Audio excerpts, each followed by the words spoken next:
سيدنا وشفيعنا وحبيبنا ومولانا ابي القاسم محمد اللهم صل على محمد وآل محمد وعلى آله وصحبه الطاهرين المعصومين على آثارهم المؤمنين من الأعداء المؤمنين أما بعد قال سيدنا تعالى في القرآن المبين وهو أصدق الصادقين قولها بسم الله الرحمن الرحيم كل نفس ذائقة الموت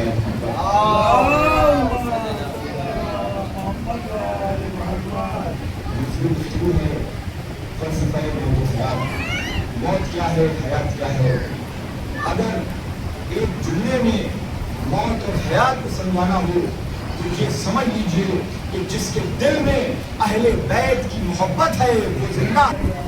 اسی لیے ہمارے پانچویں سرکار محمد باقر رہیے کہ جس کے دل میں اہل بیت کی ولایت نہیں ہے اس سے ہاتھ نہ ملایا کیجیے ورنہ غسل مسیحیت واجب ہو جائے گا.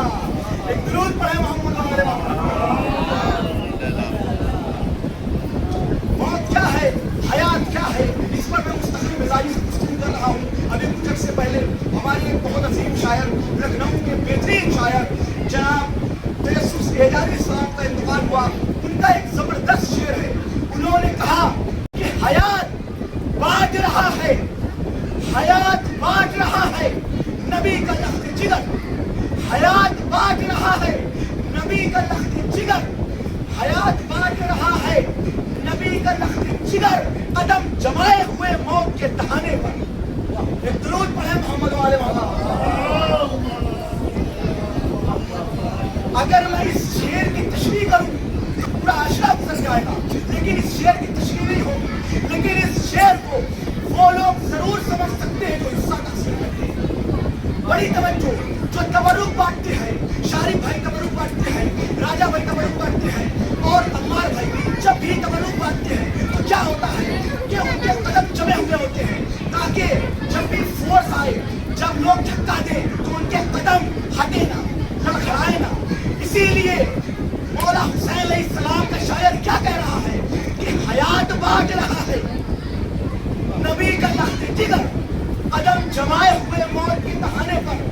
پس منظر میں حسین کا تبرک رکھ دیا ہے. جس طریقے سے شارف بھائی راجہ بھائی عمار بھائی اور سلیم پور میں جتنے لوگ ہیں تبرک بانٹتے ہیں اسی طریقے سے حسین حیات بانٹتے ہیں. ایک درود پڑھے محمد والے. اور مجھے جملہ کہنے دیجیے یہ جملہ جب یاد آئے گا آپ دعائیں دیں گے. اس فرش ازا پر کون آتا ہے؟ جوان بھی آتے ہیں اور بزرگ بھی آتے ہیں. بڑی توجہ میں نے پرانی کہا اس فرش ازا پر بچے بھی آتے ہیں جوان بھی آتے ہیں بزرگ بھی آتے ہیں بوڑھا نہیں آتا. بڑی توجہ بوڑھا نہیں ہوتا ہے بزرگ ہوتا ہے. اہل بیت کی مطلب میں انسان بوڑھا نہیں ہوتا ہے بزرگ ہوتا ہے. اسی لیے مولا نے ارشاد فرمایا کہ جب بھی تم دیکھو کہ تمہارے فرش ازا پر کون آتا ہے فرش بلا پر کون آتا ہے اور جو جوان گھوما کرتے ہیں اور فرش مجلس پر نہیں آتے ان کے لیے کیا ہے. ایک جملہ پیش کر رہا ہوں معصوم کا جملہ ہے. معصوم نے ارشاد فرمایا ہماری ولایت بوڑھوں کو جوان کر دیتی ہے ہمارا بغض جوانوں کو بوڑھا کر دیتا ہے. ایک درود پڑھے محمد والے محمد. حسینیت حسینیت شفیدیت شفیدیت حیدری حیدری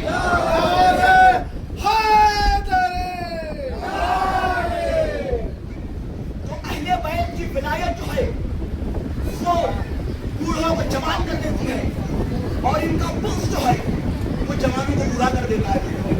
تو اہل بیت کے ذکر سے جڑ جائیے.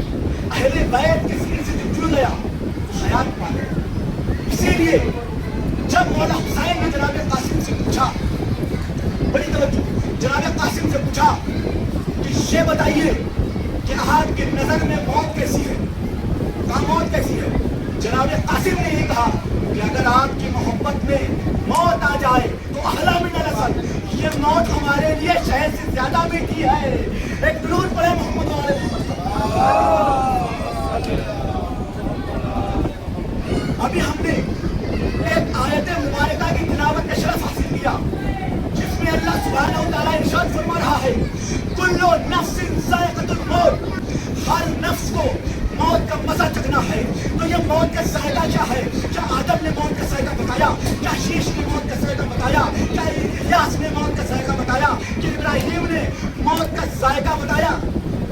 کہنے دیجیے کہ سب نے موت کا ذائقہ چکھا ضرور لیکن بتایا کسی نے نہیں، بتایا کسی نے نہیں۔ آدم نے بھی موت کا ذائقہ چکھا لیکن بتایا نہیں، شیش نے بھی موت کا ذائقہ چکھا لیکن بتایا نہیں، ذوالکفل نے بھی موت کا ذائقہ چکھا لیکن بتایا نہیں، ابراہیم نے بھی موت کا ذائقہ چکھا لیکن بتایا نہیں، اسماعیل نے بھی موت کا ذائقہ چکھا بتایا نہیں۔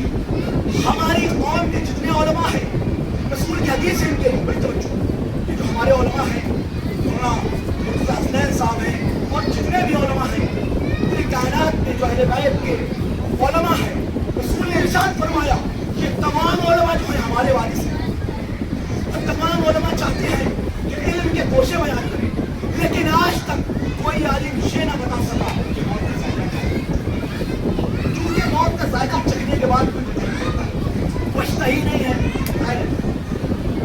جب موت کے ذائقے کا ذکر اللہ سبحانہ و تعالیٰ نے کر دیا، کل نفس ذائقۃ الموت، ہر نفس کو، ہر انسان کو، جو بھی انسان زندگی رکھتا ہے اس کو موت کا ذائقہ چکھنا ہے۔ مجھے اس کی تفصیل مل ہی نہیں کہ موت کا ذائقہ کیسا، میٹھا ہے، شیریں ہے، تلخ ہے، کیسا ہے۔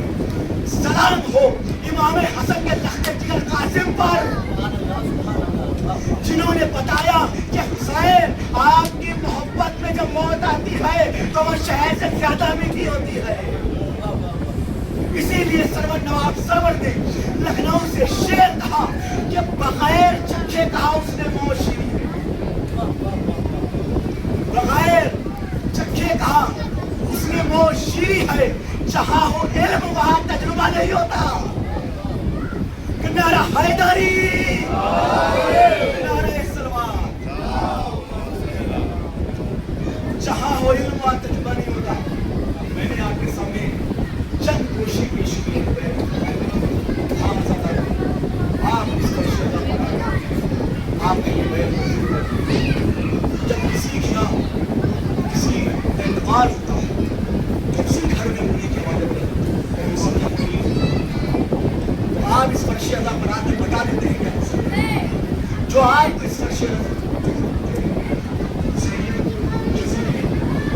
کیونکہ روتا وہی ہے جس کے دل پر حسین وہ ہے جس پر سرور کائنات محمد مصطفیٰ روئے ہیں، شہادت سے قبل روئے ہیں، شہادت سے پہلے روئے ہیں، آپ شہادت کے بعد روئے ہیں۔ ہاں آزادار سب سے پہلا آزادار جب جناب جبرائیل خاک کربلا لے کر آئے ہیں تو مولا حسین علیہ السلام کے بارے میں کیا کہا ہے آپ سن سکیں گے۔ رسول سے کہا کہ یہ خاک کربلا خون میں غلطہ ہو جائے، خون میں تبدیل ہو جائے تو سمجھ لیجیے آپ کے نواسے کو 13 ضربوں سے شہید کر دیا گیا۔ اس خاک شفا کو، اس مٹی کو رسول اللہ نے امانت کے طور پر اپنی زوجہ مطہرہ ام المومنین جناب سلمہ کو دے دیا اور کہا کہ اس کو حفاظت سے رکھیے گا۔ شفاء کی مٹی ہے جہاں حسین شہید کیا جائے گا، جہاں حسین شہید کیا جائے گا۔ رسول دنیا سے رخصت ہوئے، مولا علی چلے گئے، فاطمہ الزہرا کی شہادت ہو گئی۔ ایک وقت وہ آیا کہ ام سلمہ نے دیکھا کہ وہ مٹی جو ہے خون میں تبدیل ہو گئی ہے۔ ام سلمہ کا دل تڑپ گیا، کہا میرے حسین کی خیر، میرے حسین کی خیر۔ ہاں مجھے کہنے دیجیے کہ آئے ام سلمہ آپ تو مدینے میں ہیں، آپ کا دل تڑپ گیا، ہائے زینب کے دل میں کیا گزری ہوگی جب 13 ضربوں سے حسین کے گلے کو جدا کیا گیا۔ انا للہ و انا الیہ